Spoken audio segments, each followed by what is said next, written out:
அன்பார்ந்த பொதிகை நேயர்களுக்கு வணக்கம். நான் உங்கள் மதுசூதனன் கலைச்செல்வன். தினமொரு கதை நிகழ்ச்சியில் இன்று மீண்டும் உங்களை சந்திப்பதில் மகிழ்ச்சி கொள்ளுகிறேன். சென்ற 2 நூற்றாண்டிலே முருக பக்தியை தமிழகத்தில் வளரச் செய்த அடியார்கள் பலரும் உண்டு.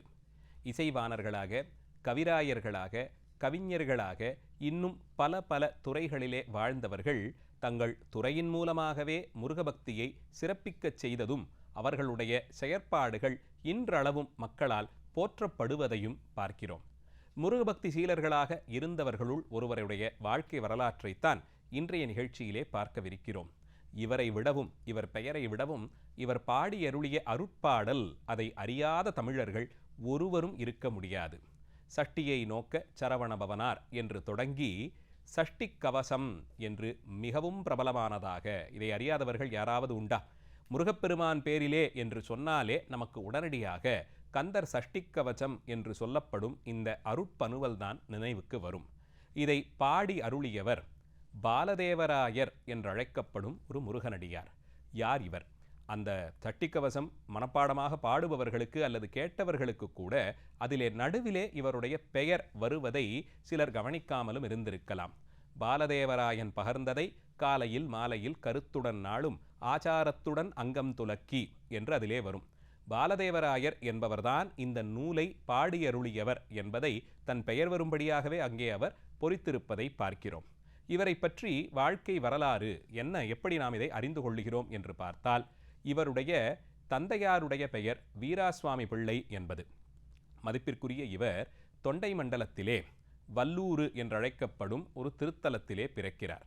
இவருடைய தந்தை சிறுவயதிலேயே கல்வி கேள்விகளில் சிறந்து விளங்கியதால் இவர் துபாஷியாக, அதாவது அந்த காலத்திலே ஆங்கிலேய ஆட்சி நடந்தபோது இவர் கிட்டத்தட்ட 19ஆம் நூற்றாண்டில் நடுவிலே பிறந்தவர். 1857 இவர் பிறந்த வருடம் என்பதை சில குறிப்புகளை வைத்து கணிக்கிறோம். 19ஆம் நூற்றாண்டினுடைய நடுவிலே. அந்த காலம் கிழக்கிந்திய கம்பெனியின் ஆட்சி நிறைவு பெற்று ஆங்கிலேய அரசாட்சி நடந்து வரும் காலம். அதற்கும் முன்பாகவிருந்தே கிழக்கிந்திய கம்பெனியின் காலத்திலேயே ஆங்கிலேயர்களுக்கு இங்கே இருப்பவர்கள் சொல்லக்கூடிய பேச்சை அதையெல்லாம் மொழிபெயர்த்து ஆங்கிலத்தில் சொல்வதற்கும் இன்ன பிற மொழிகளிலே பேசுவதற்கும் சிலர் தயார் செய்யப்பட்டார்கள். அவர்களுக்கு துபாஷி என்று பெயர். த்விபாஷி, த்வி என்றால் இரண்டை குறிப்பது. இவர்கள் 2 பாஷைகளில் 2 மொழிகளிலே வல்லமை பெற்றவர்களாக இருக்க வேண்டும்.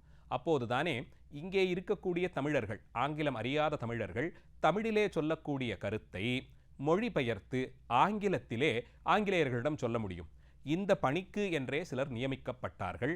இவர்களெல்லாம் கல்வி கேள்விகளிலே சிறந்திருந்தார்கள் என்றும் அவர்களுடைய காலத்தில் அவர்கள் நல்ல செல்வாக்கோடு இருந்ததையும் பழைய கணக்குகள் மூலமாகவே அறிந்து கொள்ள முடிகிறது. அப்படி வாழ்ந்த துபாஷி ஒருவர்தான் திரு வீராசாமி பிள்ளை. அவர் மைசூரு ராஜ்யத்தினடியிலே ஆங்கிலேயர்கள் நியமனத்தில் மைசூரு சமஸ்தானத்திலே அன்றைய காலத்தில் துபாஷியாக நியமிக்கப்பட்டிருந்தார். அவருடைய மகனாகத்தான் பாலதேவராயர் என்பவர் பிறக்கிறார். தேவராய பிள்ளை என்று அறியப்படும் இவர் சைவ சித்தாந்த நெறியிலே நன்கு ஒழுகினார் என்பதை அவருடைய அந்த நூல்களின் மூலமாகவே அறிந்து கொள்ளுகிறோம்.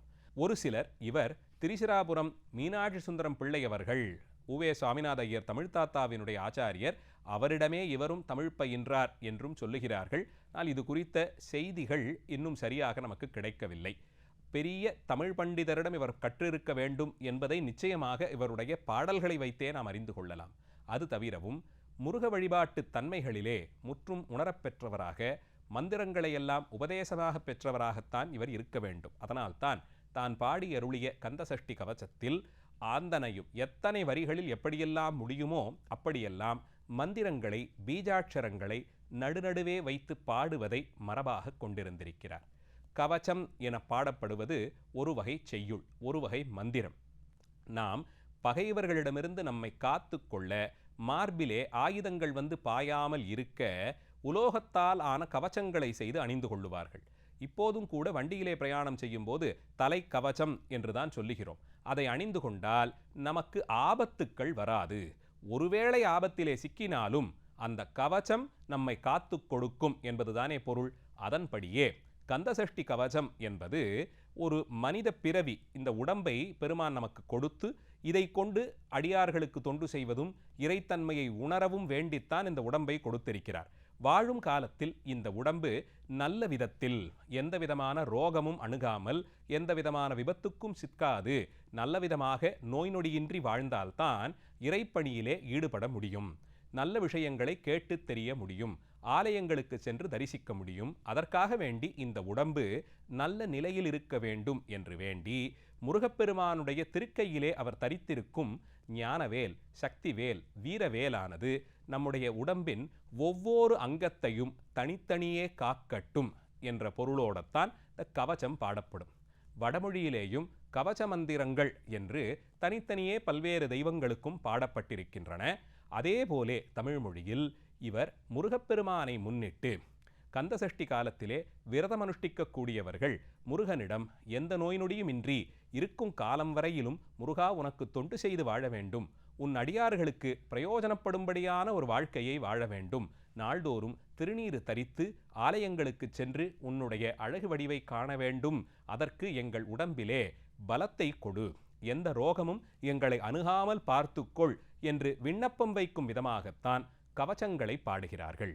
வடமொழியிலே புராணங்களில் நிறைய கவச்சங்கள் உண்டு. அதே போலே தமிழ் மொழியில் சென்ற நூற்றாண்டில் பாலதேவராய சுவாமிகள் கந்தசஷ்டி கவசம் பாடுகிறார். நமக்கெல்லாம் அவர் பாடிய இந்த கந்தசஷ்டி கவசம் சஷ்டியை நோக்கச் சரவணபவனார் என்று தொடங்கக்கூடிய அந்த கவசம் நன்கு தெரியும். ஆனால் பலரும் அறியாத செய்தி, இதே போலே அவர் 6 படைவீடுகளுக்கும் தனித்தனியே கவச்சங்கள் பாடியிருக்கார். இப்போது பிரபலமாக நாம் எல்லோரும் அறிந்த அந்த கவச்சம் 6 படை வீடுகளில் 2வது படைவீடாக இருக்கும் திருச்செந்தூர் தலத்திற்கு பாடியது.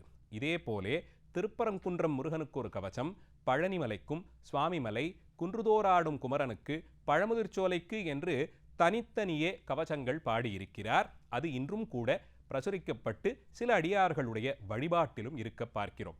அதில் இந்த திருச்செந்தூர் விஷயமாக அவர் பாடியது மிகவும் பிரபலமடைந்து விட்டது. இப்படித்தான் கவச்ச நூல்கள் பாடப்படுகின்றன. அதிலே முதலில் தொடங்கும் போதே இறைவனிடம் சங்கல்பமாக வைத்து இறைவனுடைய திருவருளை வேண்டி இருக்கிறேன், அவன் கையிலே அவன் தரித்திருக்கக்கூடிய திவ்ய ஆயுதமான அந்த வேல் சூரர்களுடைய அசுரத்தன்மையை மாய்த்து அத்தனை தேவர்களையும் காத்ததே அந்த வேல் பல்வேறு வடிவங்கள் எடுத்து என் உடம்பிலே ஒவ்வொரு அங்கத்தையும் காத்து தரட்டும் என்று வேண்டிக் கொண்டு தலையிலிருந்து ஆரம்பித்து கால் வரையிலும் விரல்கள் உட்பட தனித்தனியே ஒவ்வொரு அங்கத்தையும் சொல்லி, ஏன் பிறப்புறுப்பையெல்லாம் கூட சொல்லி, எங்கும் எந்த நோய் நொடியும் வராமல் என்னை முருகனுடைய திருவருள் காத்து தரட்டும் என்று வேண்டும் விதமாக அமைந்த அந்த கவச்ச நூல். அதனால்தான் அதில் நடுவிலே ஒவ்வொரு அங்கத்தையும் சொல்லி பெருமானுடைய அந்த திருக்கை வேல் என்னை இந்தந்த இடத்தில் காக்கட்டும், தலையிலிருந்து பாதம் வரையிலும் எல்லா இடத்திலும் என்னை சுற்றி அந்த அஸ்திரம் ஒரு அஸ்திர பந்தமாக செய்யப்பட்டு எந்த திக்கிலிருந்து ஆபத்து வந்தாலும் அதை நான் எதிர்க்கக்கூடிய துணிவை முருகன் கை வேல் தரட்டும் என்று வேண்டிக் கொண்டு பாடுவார். இதையெல்லாம் பாடி தொகுத்து முடித்து அதோடு கூட நடுவிலே பீஜாட்சரங்களையும் பொறித்து, ஏன்னா கவச்ச மந்திரங்கள் என்று வந்துவிட்டால் இறைவனுடைய அந்த தன்மையை நம்முள்ளே எழுந்தருளச் செய்ய வேண்டும். நம்முடைய உடம்போ பல்வேறு அழுக்குகளால் ஆனது. இதிலே இறைவனை எழுந்தருளச் செய்வதில் என்பது அவ்வளவு சுலபமாக நடக்குமா என்றால் நடக்கும். கருணையின் வெளிப்பாடாக இருக்கும் இறைவன் தான் நம்முள்ளே அவன் எல்லா காலத்திலும் வசிக்கிறான். இறைவன் இல்லாத ஒரு நிலை நமக்கு கிடையாது. உயிரினுள்ளே அவன்தான் இருக்கிறான். ஆனால் அதை உணரச் செய்வதற்கென்று ஜபங்களை செய்வதும் நல்ல காரியங்களை செய்வதும் அருளாளர்களுடைய ஞான நூல்களையும் ஓதுகிறோம். அதில் ஒரு அங்கமாக மந்திரங்களை சரியான முறையில் உச்சரிக்கும் போது நம் உள்ளே அதுகாரும் அவர் இருந்தும் நம் அகக்கண்ணுக்கு புலப்படாத இருந்த வடிவத்தை காண்பித்து கொடுப்பார். அதற்குத்தான் மந்திரங்களும் பீஜங்களும் உபயோகப்படுகின்றன. அந்த நிலையில் பாலதேவராய சுவாமிகள் நல்ல உயர்ந்த ஒரு நிலையிலே குருபரம்பரையிலே ஆச்சாரியர்களிடமிருந்து முருகப்பெருமானுடைய பீஜாட்சரங்களை உபதேசமாக பெற்று அதனுடைய தன்மையையும் உணர்ந்திருப்பார் என்பதை நிச்சயமாக சொல்லலாம். அப்படித்தான் அதிலே ஷடாட்சர மந்திரமாகிற சரவணபவங்கிற அந்த 6 எழுத்துக்களை வெவ்வேறு விதமாக அமைத்து மாற்றி மாற்றி போடும்போது ஒவ்வொரு நிலையிலும் அந்த வேறு எழுத்தை வைத்து தொடங்கி அந்த 6 எழுத்துக்களோடு ஜாலங்களாக விளையாடும் போது ஒவ்வொன்றும் வேறு வேறு விதத்தில் பொருள் தரும். அப்படியெல்லாம் பொருள்படும்படியாக அதை பாடலிலேயே அமைத்து அதை பாடுபவர்கள் இசையோடு பாடினாலும் சரி அந்த பீஜத்தை சொன்ன புண்ணியம் அவர்களுக்கும் வரட்டும் என்ற எண்ணத்தில். ஏன்னா எல்லோராலும் அவ்வளவு எளிமையாக ஒரு குருவினிடம் போய் மந்திர உபதேசம் பெற்று அதை பாராயணம் செய்து ஜபம் செய்து உயர் பதங்களை அடையலாம் என்பது அவ்வளவு எளிமையாக நடக்கக்கூடியது இல்லை. ஆனால் இசைப்பாடலாக வந்துவிட்டால் இசைக்காக வேண்டி அதை பாடினாலும் கூட நடுவிலே இருக்கக்கூடிய அந்த பீஜங்கள் அவர்களுக்கு பயன்படும் விதமாக அமையும் என்பதாலே தினமும் அவரே அதிலே சொல்லுகிறார், ஆச்சாரத்துடன் அங்கம் துலக்கி நேசமுடன் ஒரு நினைவது வாக்கி. குளித்து முடித்து தேக சுத்தியோடு கூட மனதை ஒருநிலைப்படுத்து காலையிலும் மாலையிலும் இந்த சஷ்டிக்கவசமாகிற கவச நூலை ஓதியே செபித்து உகந்து நீரணிய என்று சொல்லுகிறார். ஓதி முடித்த பிறகு மனமகிழ்ச்சியோடு முருகனுடைய திருநீற்றை நெற்றியிலே தரித்து முருகனிடம் வேண்டிக் கொள்பவர்களுக்கு அந்த பாடலிலே சொல்லப்பட்டிருக்கும் விதமாகவே முருகன் அவர்களுக்கு துணையாக எல்லா திக்கிலும் தன்னுடைய திருக்கை வேல் அவர்களுக்கு துணையாயிருக்கும்படியாய் செய்து இந்த உலகில் வாழும்போது கண்திருஷ்டி, பொறாமை, ஏவல் முதலிய துன்பங்களிலிருந்து அவர்களெல்லாம் விடுபட்டு எதிரிகள், வழக்குகள் போன்றவற்றையெல்லாம் சுலபமாக அவர்கள் வென்று மேன்மை அடைந்து முருகபக்தியோடு கூட இருந்து இறுதியிலே முருகப்பெருமானுடைய திருவடிகளையும் சென்றடைவார்கள் என்று பொருள்படத்தான் கந்தசஷ்டி கவசம் பாடப்பட்டிருக்கிறது. பாலதேவராய சுவாமிகள் சென்னிமலையிலே இருக்கக்கூடிய முருகப்பெருமானிடம் தனித்த பக்தி கொண்டிருந்தார் என்றும் அந்த முருகன் பேரில்தான் அங்கே அமர்ந்து கொண்டு இவர் அதை பாடினார், அந்த நூலை சென்னிமலையில் இருக்கும்போது அவர் எழுதினார் என்றும் சில குறிப்புகள் கிடைக்கின்றன. ஆனால் அதை வரலாற்று ஆவணமாக நிச்சயமாக சொல்ல முடியவில்லை. ஆனால் கொங்கு தேசத்திலே அவர் சில காலம் தங்கியிருந்தார் என்றும் கொங்கு நாட்டில் மலைதோறும் முருகப்பெருமானுடைய ஆலயங்கள் உண்டு.